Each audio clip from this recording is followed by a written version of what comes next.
Yo, yo, yo, good morning. Grateful for another maggot-free day above the dirt. Check it out, Jersey Shore.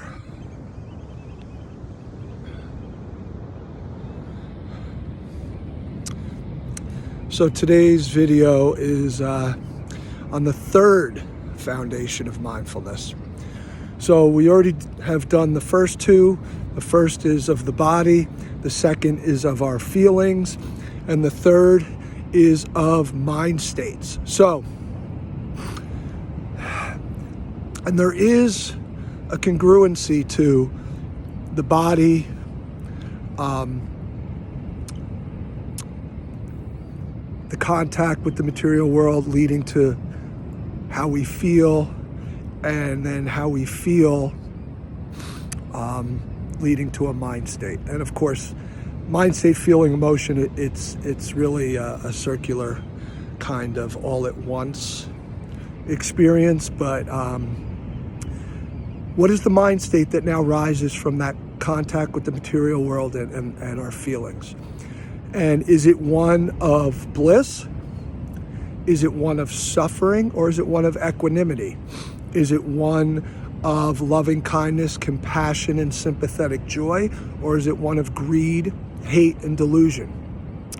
So again, just as the purpose of the other foundations, we are in this foundation deconstructing the experience to its most conditioned level, to see that the mind state that rises is too rooted in specific conditions. These conditions are temporary, and this is why our mind states are temporary, because as the conditions change, our mind state changes. So the realization in this foundation is I am not my mind state. Now again, it doesn't mean I don't deal with my mind state. It doesn't mean I don't deal with the consequences of acting out on my mind state, and that goes for acting out on the other two foundations too. How am I acting out from my physical experience? How am I acting out or responding to my feelings? And how am I responding to my mind state?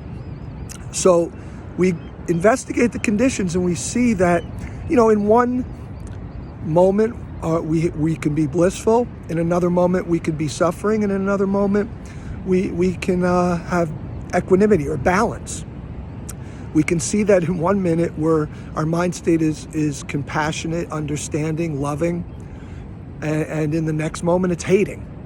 So, the purpose of all this, the physical, the feelings, the mind state, is to break identification with the self. Now, that doesn't mean the self doesn't exist.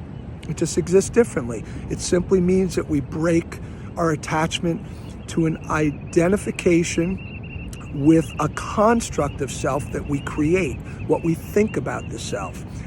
We understand that our feelings, our mind state, is something that ebbs and flows based on conditions, and it's not something inherent in us. So there is a Zen story where a student goes to a master and he says, "Master, I have such an angry mind. I need you to pacify it." So the master says, "Show me your angry mind." And the student says, "Well, I can't. I'm not pissed off right now." And so the master says, "Well, here, I've just pacified your mind." And of course, the purpose of this teaching is to show us that the mind state is temporary. It is not inherent in us. We shouldn't identify with it. And really what keeps it present, what keeps our unhealthy, unwholesome feelings present, or our responses to them, what keeps our unhealthy and unwholesome mind state present is we just don't let it come and go. We hold on to it, and we get stuck in it. And sometimes this is under the guise of working with it, right? I'm going to work with my angry mind state. And sometimes all this does is perpetuate the anger and keep us pissed off. And, people say, "Oh, well, we need to work for closure." And that's true. Absolutely. But sometimes closure just keeps us close to the problem. And the reason is because sometimes, as much as we hate to admit it, we find an unhealthy security and comfortability in our difficulty, because it takes courage, and it's scary, and we're in fear of stepping away from that and letting go of it, and facing it. And that's kind of the purpose.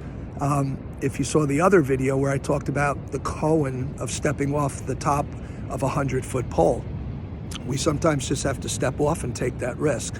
So closure, sometimes in an unhealthy context, means we're staying close to something because we find a comfortability in the unhealthiness and a security there.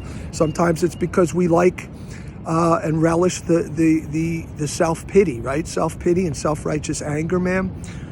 It can be comfortable, it can be warming, it can be invigorating, and it can feel empowering, something we long for, but it's empowering in an unhealthy way. So that's the third foundation, our mind state. Hopefully this has been helpful. And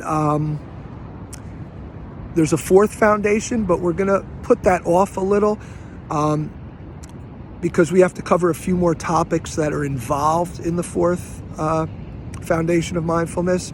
So the next video is going to be on some basic Buddhist teachings, the nature of existence, the existence of suffering, things like that, because the fourth foundation is about understanding these things and then recognizing them at work in our lives. So hope you have a grateful, maggot-free day above the dirt. Peace out.